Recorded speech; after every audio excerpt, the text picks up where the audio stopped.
Hey guys, and welcome back to Mike Reed's Katawa Shoujo. Last episode we did some painting with Rin. It was lovely, till we realized she's fucking insane too. But you know, things happen. So for now, let's get back into it. Emmy has apparently been here for some time. It looks like she's already worked up a good sweat. Just when the hell does she come down here anyway? Oh, it's you!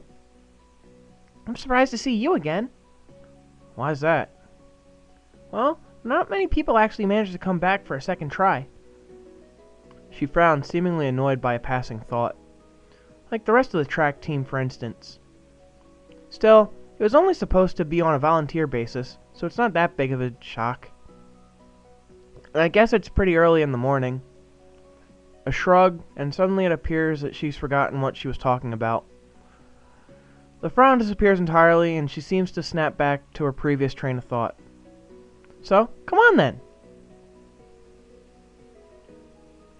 What? You're here to run again, right? Well, yeah. So, come on. I find myself suddenly grabbed and yanked onto the track. Things seem to be set on mirroring yesterday's run. That is, I seem to be struggling, while Emmy moves with an effortlessness that I find inviolable. It's incredibly bothersome to be so easily worn out. I know I should be patient, work towards things gradually, but it's difficult to stay positive about this. We round the track and start on our second lap. Emmy seems to have grown impatient keeping pace with me and begins to pull away. This is where I gave out yesterday. Will I be able to do more? See, should I take it easy or go for it? Well, I don't know. Eeny, meeny, miny, moe, you. What am I doing here? I'm really just going to fold and let Emmy pull ahead? I speed up. Ain't no bitch. The second lap's done quickly, and without even considering it, I keep going. Emmy looks back over her shoulder at me and grins. Still going? Wouldn't you think I'm out of shape? Emmy laughs without breaking her stride, no less, and speeds up even more. Well, this is the way we're gonna play things. I increase my own pace as well. I can feel my lungs burning, and my legs are starting to question just what the hell I think I'm doing. Lactic acid screams in my muscles, but I close my ears. I can't let myself fall behind, because that would be a loss. The rational voice in my head inquires mildly just when we start playing a game. I'd answer it, but I'm having a lot of trouble thinking at present. She's so fast. Gotta go fast. How the hell does she... I didn't do that. How the hell does she keep it and then heartbeat? It's like a string pulling at my chest. A choking feeling of narrowness and pain. Oh god, I killed him! Or I can think of anything else on that. Oh shit! The track disappears from under my feet.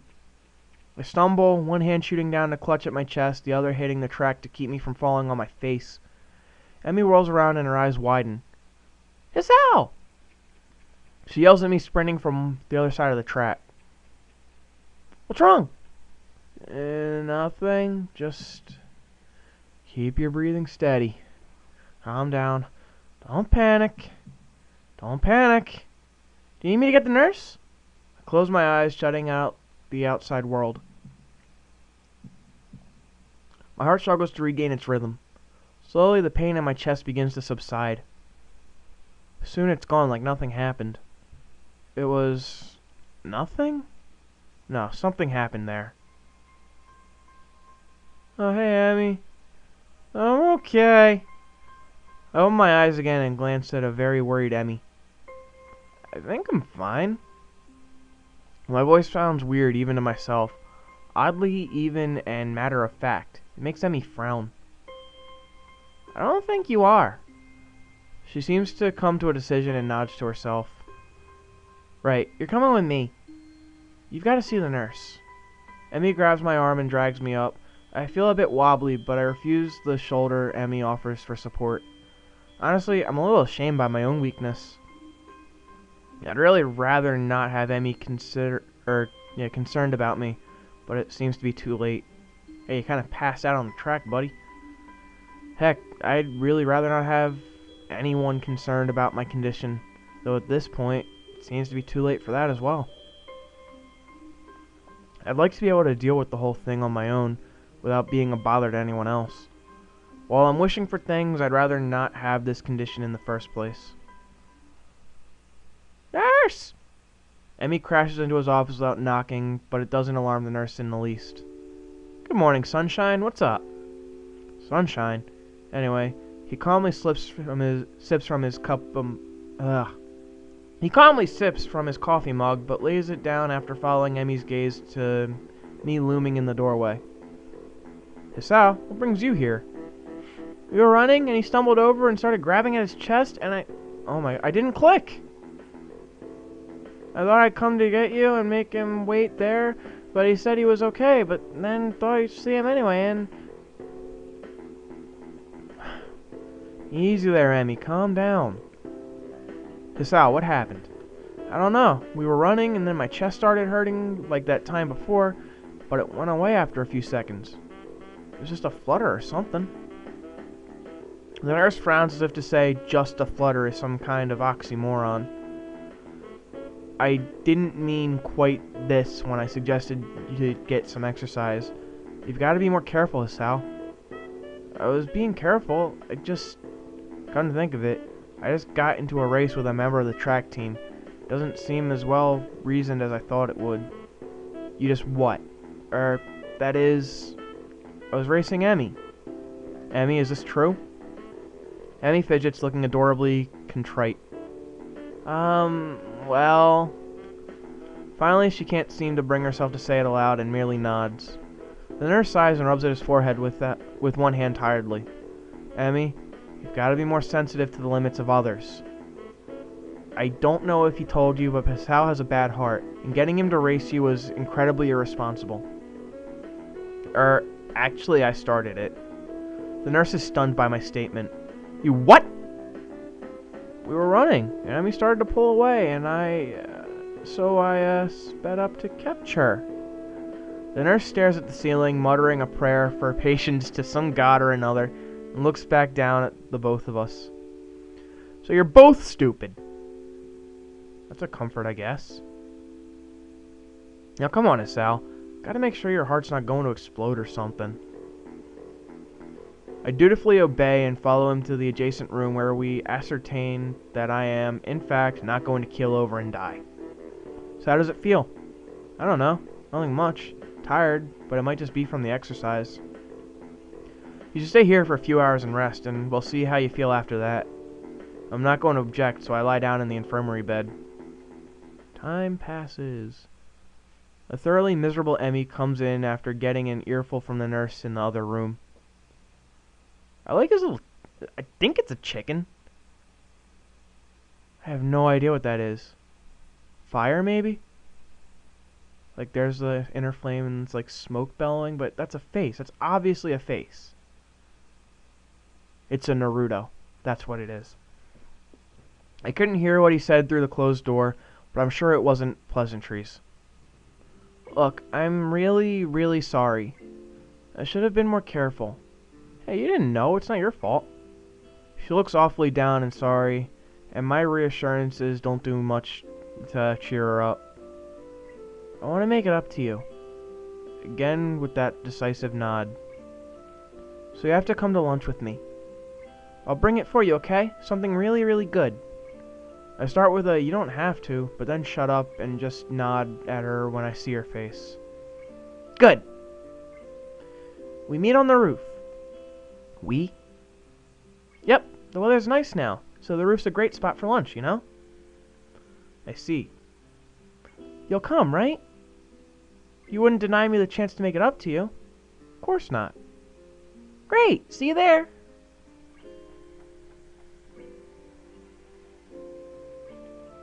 I stay afloat somewhere between asleep and awake, feeling completely drained.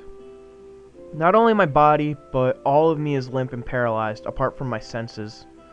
I swallow with difficulty and then try to lie as still as I can, which in this state is not a very hard thing to do.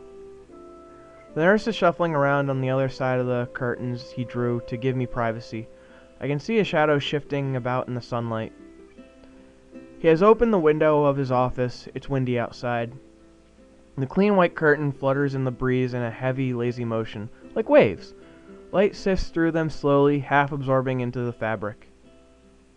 Guess I'm going to sleep. I close my eyes. The breeze on my face feels like the soft fabric of the curtains.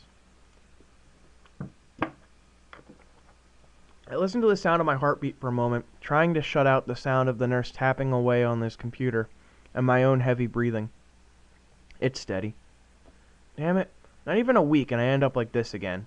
I really screwed up this time.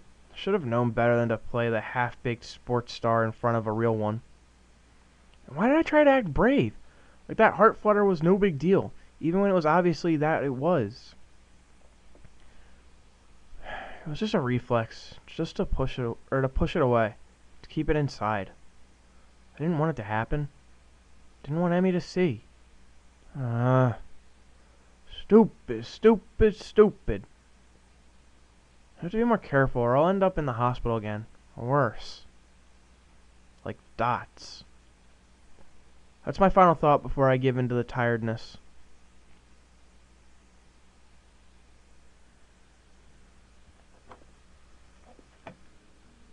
I fell asleep? For how long? What time is it? I'm feeling a little lightheaded and I keep blinking compulsively. Pushing the curtain aside, I squint my eyes against the unfiltered light pouring in from the window. The texture of the canvas feels nothing like the wind did before. The nurse looks up from his work, sitting exactly where he was before. How you feeling? Can't really tell, so I don't answer anything. I'm kinda groggy from falling asleep at such a weird time. Hopefully I don't look too weird. What time is it? Me croaking the question to gain some orientation, the nurse looks at his wristwatch before answering. Things seem to happen in slow motion. 10:15. Try to think for a moment what that means, but I'm not really sure. It means it's 10:15. You didn't answer my question, Hisao. Oh, fine. Climb down from that bed then and let's see how you're doing. Don't... I try to do exactly that, only I sway dizzily when I move too fast. The nurse moves to support me by an arm and sighs. Stand up too quickly is what I was gonna say. Just sit there, I'll check your pressure to make sure. My good intentions sure lasted for a long time. I shut up, embarrassed with myself, while the nurse gets busy with an old-fashioned contraption on my arm. After a couple of minutes, he puts it away, looking neither pleased nor unhappy. You're alright. Head stop spinning? Yeah? Good. And how are the contents doing? You didn't show very good judgment out there, Hisao. I swallowed the retort I was going to make. It's what I was thinking myself, but hearing it stated by somebody else makes me want to protest. What he's saying is not pleasant to hear, doesn't make him any less right. No, sir. He nods, still looking as neutral as he was before. It would be easy to be angry at him if he said, "Told you so," or something, but he doesn't. I can try and help you to keep your health, but ultimately the last call lies with you. Hopefully this little episode will be something that'll remind you of that. Here, a note for your teacher to avoid an interrogation. I take the slip of paper he's offering and then make my leave as I can't think of anything else to say, nor even really want to. Stay out of trouble, you hear me? I don't think it was anything but a scare, but next time could be different. I hear you. There's some way to get to the school building straight from the auxiliary building, but I'm not keen to find out and possibly get lost, so I go out from the exit that I know works. I stop at the stairs of the auxiliary building, deliberating for a moment between going to the dorms to get my books and stuff and going straight away to class. And the sun stings my eyes, so I head towards the dorms. And with that, call it an episode. And, yeah. Have a good one, guys. Thanks for watching.